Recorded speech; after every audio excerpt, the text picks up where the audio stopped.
Have you ever heard of a game called The Mushroom Age? It is a game that came out in 2008, before playing games was even a thing. This game is made by a handful of people. The game itself doesn't have much information online. It is a game so obscure and forgotten by most that might have played it.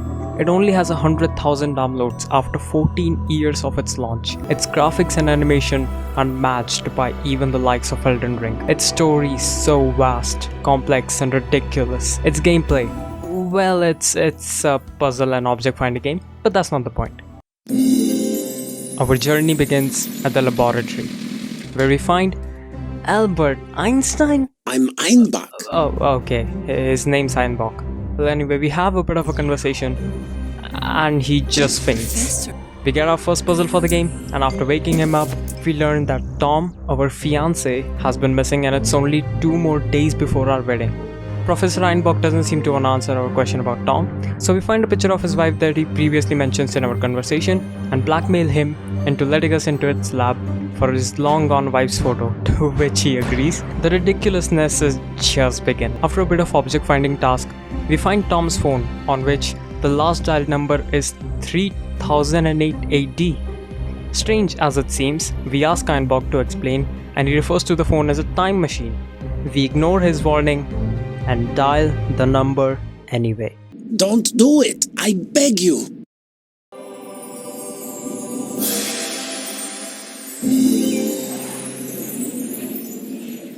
We find ourselves in a strange place and meet a strange robot who tells us that we are in the year 3008. We are still in disbelief when all of a sudden the robot malfunctions. After fixing him up, we ask him if he knows someone named Tom Scout, to which he says he's on the other side of the fence. After solving the puzzle and getting out, we find ourselves in a cemetery. And after solving another puzzle, we learn that Tom Scout died in the year 2508. Although his birth date isn't mentioned and there isn't much info about him. We then learn of the pre-death hologram box, which lets one see the last message left by the dead people on their grave. We fix up the one that's on Tom's grave, and we see Tom himself for the first time. Hi, Vera. What a beautiful man. The character we are playing as is named Vera, and we never see ourselves throughout the game. The only image of us is in the starting menu, and that too is not so clear. He tells us that he was expecting us to come, and that someone had taken some dinosaur eggs from the Jurassic period to a different time, and if those eggs are not returned to its proper place, then Tom cannot return to his time. He also tells us to go to Nostradamus, and that he will be waiting for us. All of this sounds like gibberish. We try to head back to our time, but are unable to do so. So we dial Nostradamus on our phone. We arrive at Nostradamus' place, and there he is. He says he was waiting for us and that he was asked to make an astrological reading and prepare our horoscope by a secret someone, which we know is Tom. So after a bit of object finding and puzzle solving, we have a prediction made about us. Nostradamus tells us that Tom is under some evil spirit and he sees a lizard. He tells us that the lizard might be helpful and we should go to the lizard, which we find as Jurassic period in our phone. He gives us the elixir of understanding to be able to talk to the lizard, which is one of many talents of Nostradamus. We do some more object finding, take the elixir from Nostradamus, think that all this is so strange, and off we go to the Jurassic period. We arrive at the Jurassic period and we have to think of what to do next. After we solve the puzzle, a T-Rex appears in front of us. Now, I got real scared when I heard his voice, so I would like to give out a warning. Roar, roar. I don't know about you, but I feel so scared. Now we find some fruits, mix in the elixir of understanding to feed the T-Rex. I didn't know T-Rex could eat fruits. He talks to us and explains that he has had trouble eating the past few days, so we clean out his mouth and teach him what to eat and what not to eat. That's the Drake meme, but even better. Anyway, we get back to our objective and ask the dinosaur about his eggs. The nest is empty, and after a bit of egg finding, we see that 3 eggs are still missing from the nest. The dinosaur tells us that a man who wanted to change the future asked the dinosaur for 3 of his eggs and gave him his photo. After assembling the photo, turns out it was Tom himself who took the eggs from the Jurassic period, even though he previously said that it was someone else that took them. Dino asks us if we know him. We tell him that it's our fiancé. He says, what does fiancé mean? He's the male I plan to nest with. Nice. Dino tells us that Tom was rather rude and he said something about going to the Stone Age. So after a bit of conversation, we dial up Stone Age.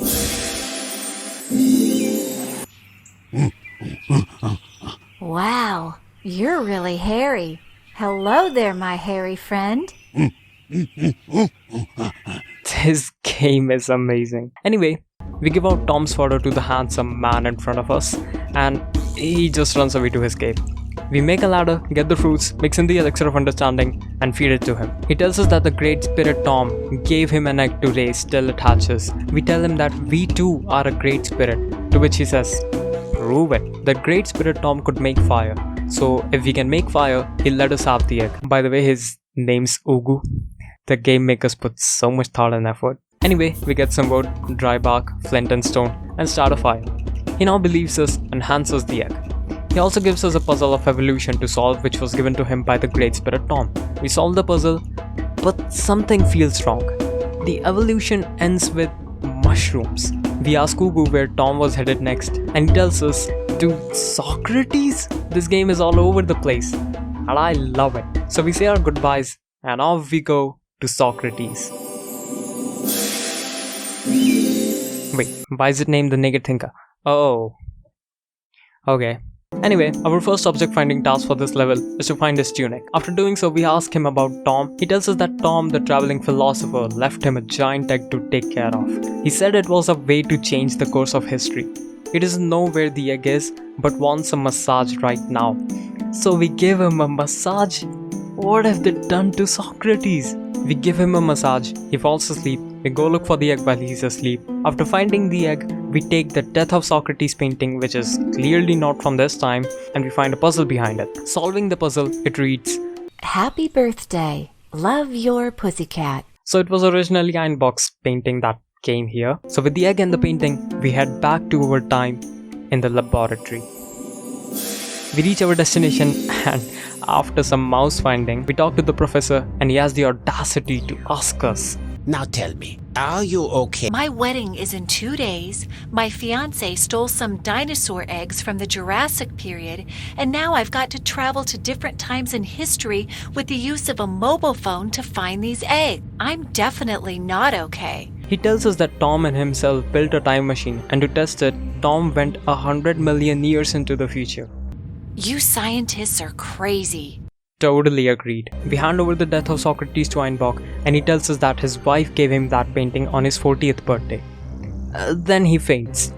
We find his pills and wake him up. He tells us that the pills are his way of copium to forget about his wife. We ask him what happened to her and he says, She loved canoeing, and then one fine day she paddled off and never came back. Now apparently we are a professional psychoanalyst and Einbach has a condition of acute autophobia, fear of being left alone. So like any good psychoanalyst, we hypnotize him and rid of his phobia and also come to learn that his wife is alive.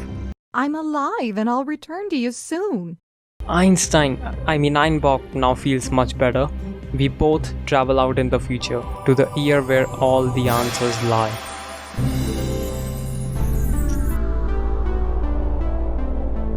The Mushroom Age. In 100 million years, mushrooms rule the planet. We do a bit of object finding and strange things begin happening.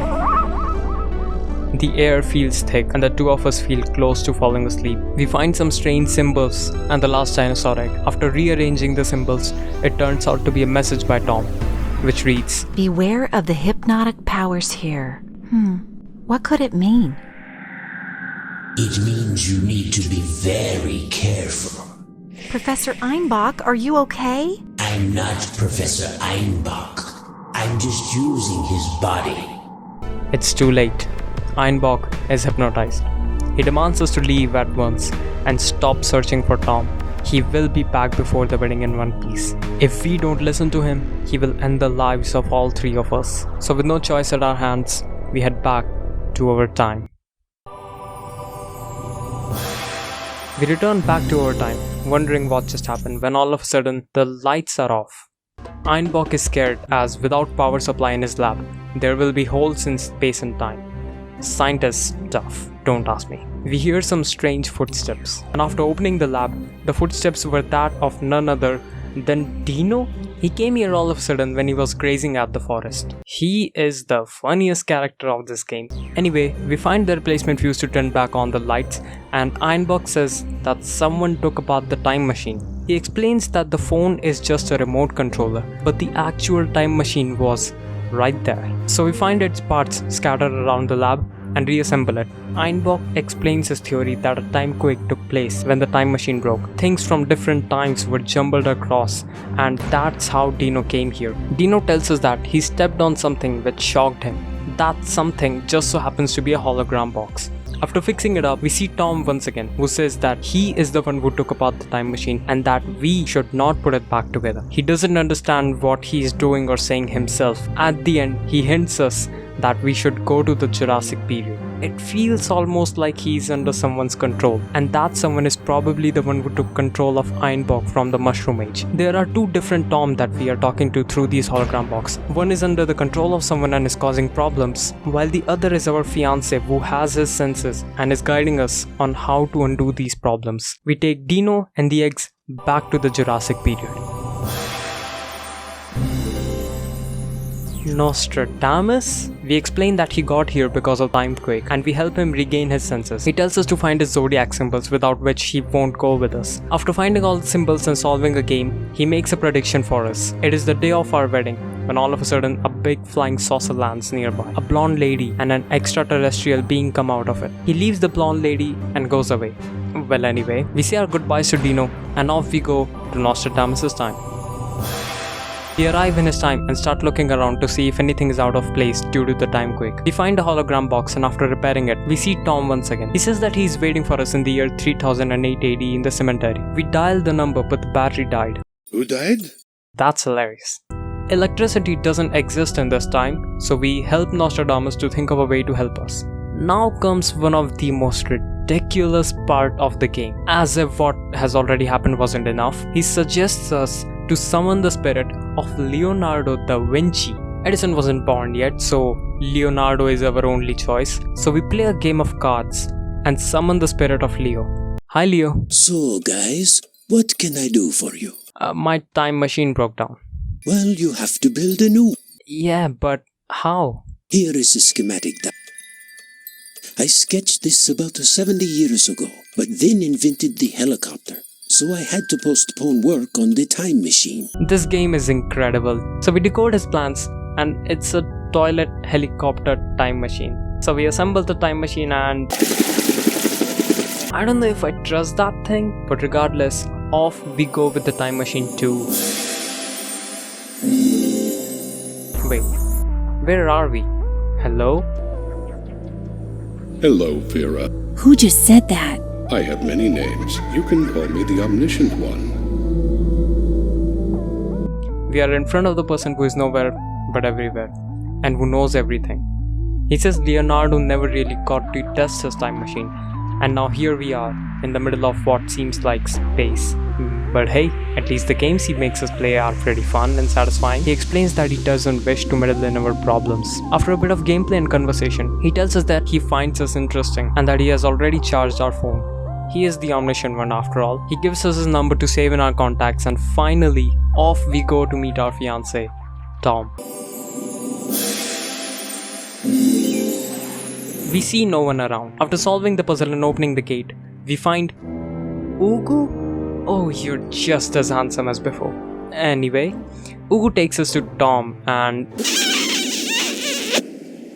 Hey, lady, what are you doing? Huh? You mean you don't remember me? I'm the love of your life. Not me, of course. I'm speaking for Vera.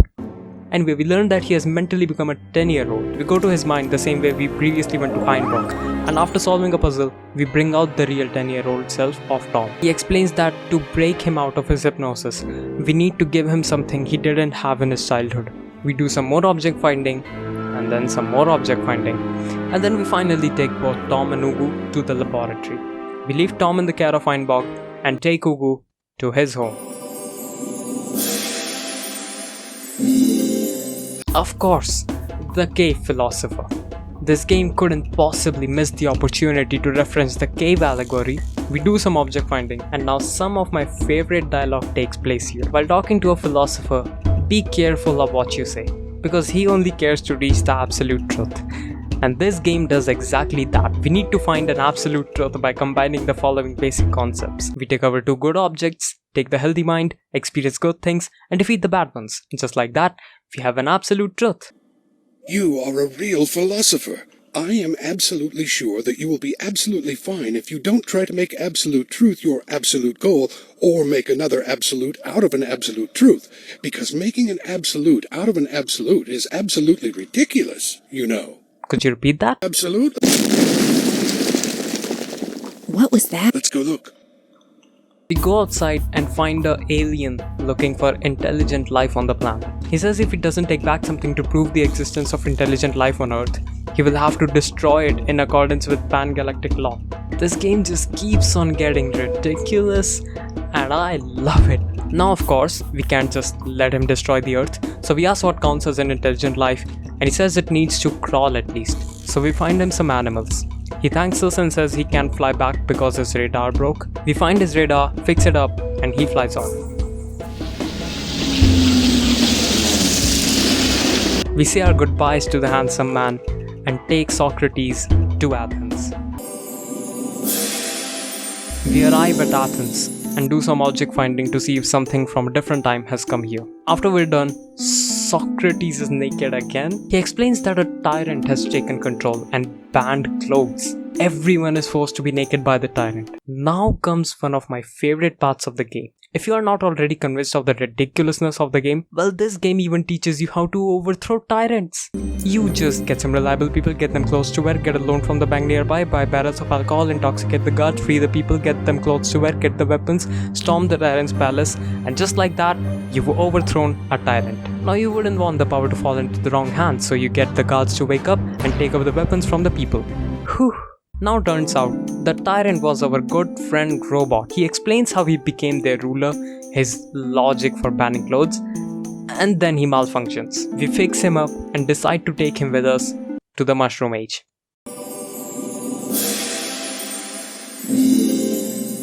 Now all we have to do is wait for the culprit to show himself, the one who has been hypnotizing Tom and previously Ironbog. We play some games while waiting for something to happen. To our shock, it was Robot who got hypnotized, or in this case, hacked. We try and talk to him, but he puts us into his hypnosis. We solve the puzzle and get out of his hypnosis. He says that he will turn us into a toadstool. We request him to show himself as it is our last wish. After solving the puzzle, he finally shows himself.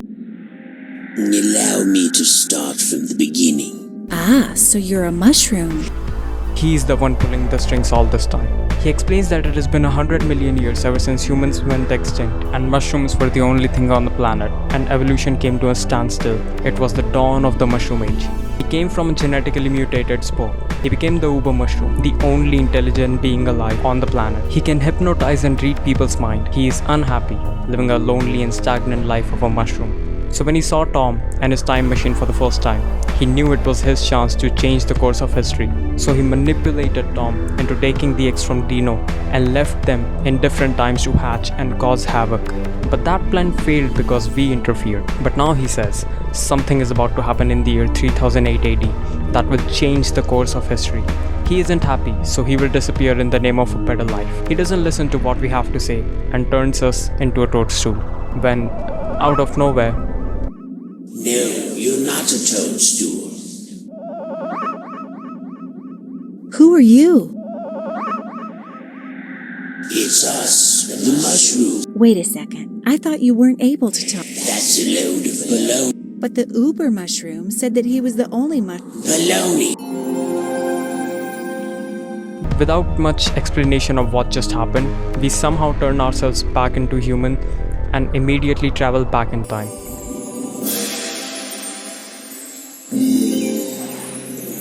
Robot used the phone and brought the two of us back to the year 3008. Let's go. it's the alien from before. He says that he's here to drop off an annihilator, which will go off in 2 minutes. He explains it's because a man named Tom standing right here insulted an inspector of the Pan-Galactic Service. So this is the catastrophe that Uber Mushroom was talking about. He drops off the rubber duck, aka Annihilator, and goes off with the incredible flying CGI effects. We turn off the Annihilator, but it starts ticking again. So in desperation, we dial the contact 10 billion. As the bomb goes off, we travel through time and reach the Omniscient One. He knows what has happened and that there is no mistake in what has happened. Unable to understand, he makes us play a game, and this is one of the hardest games. After solving both the games, he explains that it's not a mistake, just the actions were arranged incorrectly. We ask for his help, but he makes us play another game instead. After the game and a bit of conversation, Leonardo appears. I know, he doesn't quite look like him. He changes back from his transformation and he remembers who we are. He says that he knows what has happened and that a certain someone isn't helping us out. The all-omniscient one, turned all-joyous one, says he was just talking about happiness. To which Leo says, Listen here, you all-talking one. If you really want to talk, I'll bring 100 philosophers with me next time, and they'll tell you about everything. That sends a chill down my spine. Heck, even the all-knowing one doesn't want that, so he decides to help us, only if we can win this next game. After winning the games, he lets us go back and prevent the catastrophe. We have a bit of conversation with Leo, and off we go to save the world.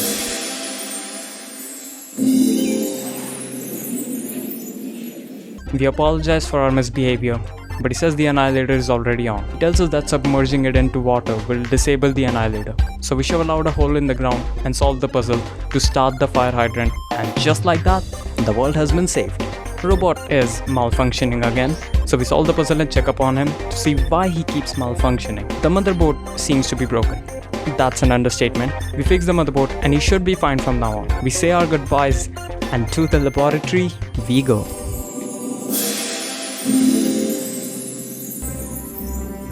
Tom is still acting like a 10-year-old.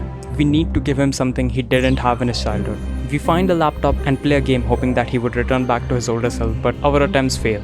We decide to go to the Mushroom Age to find the answer to turn Tom back into his older self. Einbok doesn't agree, but we explain that the Uber Mushroom is mad and evil because he is lonely. He thinks that he's the only intelligent being, but when we were turned into a toadstool, we saw it ourselves. The other mushrooms spoke to us. They too are intelligent beings. We need the Uber Mushroom to understand their language, and to do that, we first need to go to the 16th century, to Nostradamus.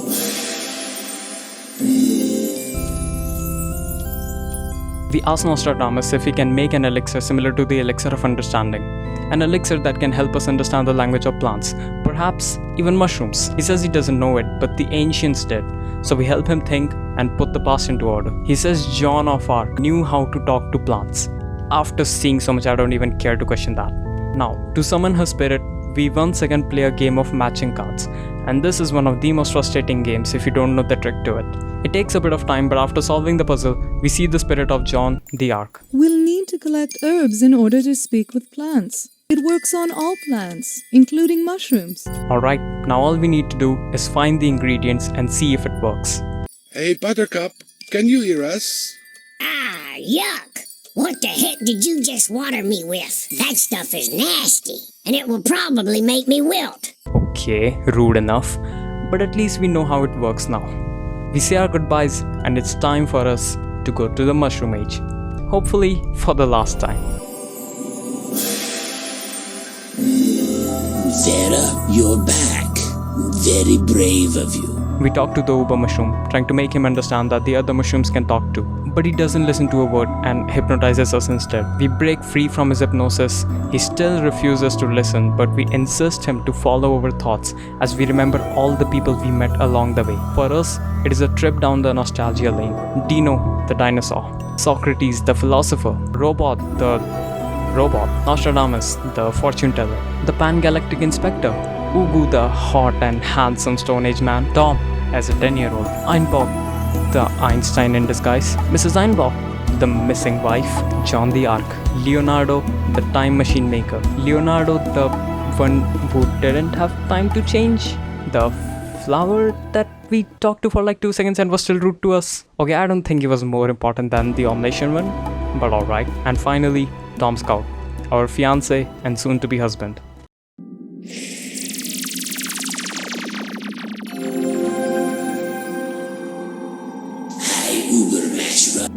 He doesn't believe it. The other mushrooms can talk. He no longer feels sad, as he won't be lonely anymore.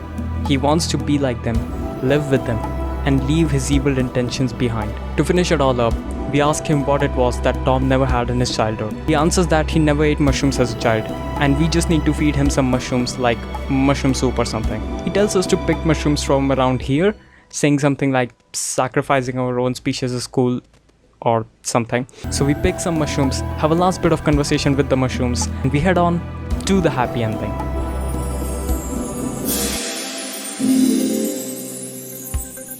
We are finally at the wedding.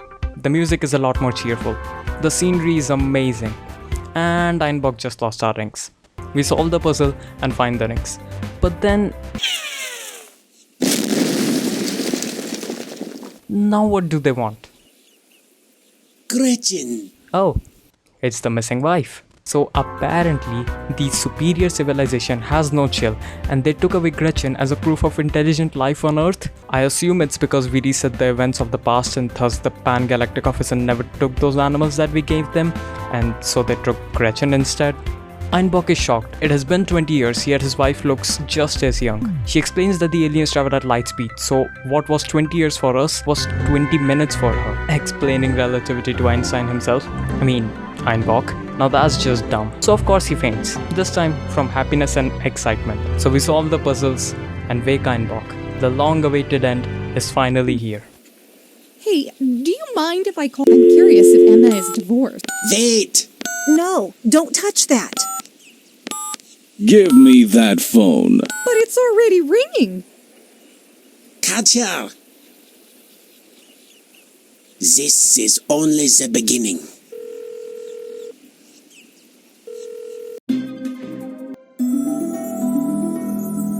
And just like that, it is over. And if you're wondering, no, a sequel never came out. It has been 14 years since it first came out. And I played this game as a kid myself, reading reviews online. It seems this game was everyone's childhood. Even this guy who looks like a long lost uncle wrote a comment saying this game was the shit back then. The only person related to this game that I could find after a lot of digging was through a comment on the trailer for the game on YouTube by someone named Truth Surge. He wrote this comment 13 years ago saying that he was the voice actor for 7 of the characters in the game. There are only around 15 characters in the game, by the way. This game was ridiculous, amazing, and outright absurd at times, but it was a nostalgic and memorable journey nonetheless.